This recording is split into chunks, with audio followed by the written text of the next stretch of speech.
दोस्तों, आज की इस वीडियो में एडिमा के बारे में पढ़ेंगे, जिसे हिंदी में सूजन कहा जाता है। आज जानेंगे एडिमा होने के कारणों को, हो जाने के बाद क्या क्या साइन और सिम्टम हमें देखने को मिलते हैं, एडिमा में क्या ट्रीटमेंट होती है, यही सब के बारे में आज आसान शब्दों में समझेंगे। पहले समझते हैं कि एडिमा होता क्या है। Oedema is swelling caused by too much fluid trapped in the body tissue। Oedema शरीर के ऊतकों में बहुत अधिक तरल पदार्थ फंसने के कारण होने वाली सूजन है। Oedema can affect any part of the body, but it's more likely to show up in the legs and feet.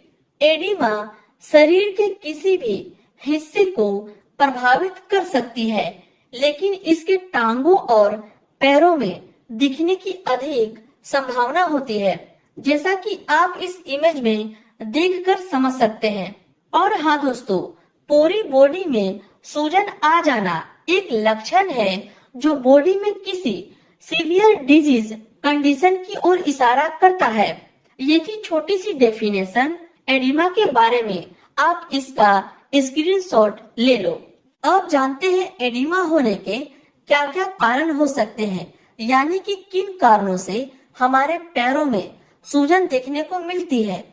तो वो कारण है heart disease, liver disease, blood disease, anaemia, lungs disease, renal disease या hysteria. हमारे शरीर में इन सभी जगहों पर बीमारी होने से भी पैरों में सूजन देखने को मिल सकते हैं।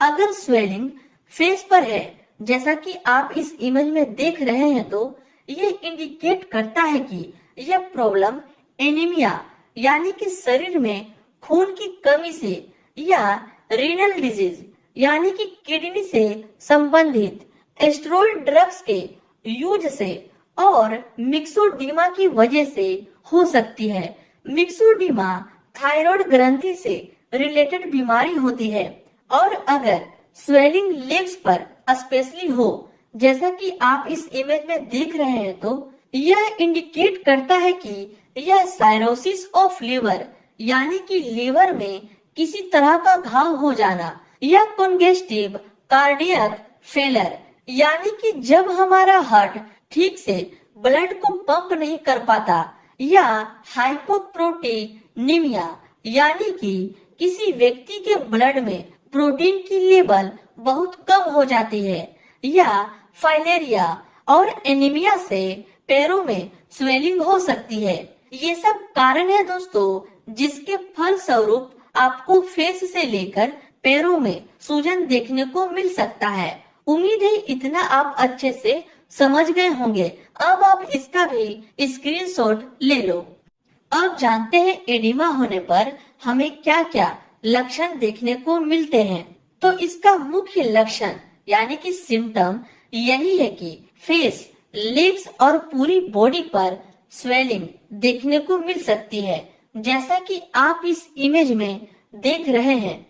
अब जानते हैं दोस्तों ट्रीटमेंट के बारे में कि एडिमा होने पर ट्रीटमेंट कैसी लेनी है। तो पहले इसमें डिजीज का कारण जानना बहुत जरूरी है। जिस वजह से एडिमा हुआ है उसे करेक्ट करके ही इस समस्या का प्रॉपर समाधान किया जा सकता है। अगर समस्या कार्डियक डिजीज जैसे कॉन्जेस्टिव कार्डियक फेलर की वजह से हुई है, तो इससे सीसी का उपचार किया जाना चाहिए। अगर यह प्रॉब्लम साइरोसिस ऑफ लीवर की वजह से हुई है, तो इसे करेक्ट करें। अगर प्रॉब्लम एनीमिया की वजह से हुई है, तो उसे करेक्ट किया जाना चाहिए। अगर प्री मेंस्ट्रुएशन एडिमा है, तो उसे करेक्ट किया जाना चाहिए। अगर समस्या का कारण रीनल फंक्शन डिस्टरबेंस है, तो यानी कि किडनी में कोई दिक्कत है, तो उसका समाधान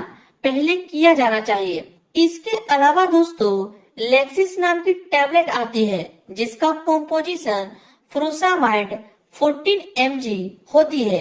एक गोली सुबह शाम दी जानी चाहिए। यह टैबलेट डाययूरेटिक टैबलेट होती है। डाययूरेटिक कहने का मतलब दोस्तों ऐसा दवा जो बॉडी में एक्स्ट्रा फ्लूइड हमारे शरीर से बाहर निकालने का काम करती है। यूरिन के माध्यम से हमारे बॉडी में जितना भी एक्स्ट्रा फ्लूइड जमा हुआ है उसे निकालने का काम करती है यह डाययूरेटिक मेडिसिन। और हाँ दोस्तों, फर्दर इन्वेस्टिगेशन हेतु पेशेंट को हाई सेंटर रेफर करना चाहिए। ये सब इम्पोर्टेंट ट्रीटमेंट है जो एडिमा वाले पेशेंट को समझना जरूरी है।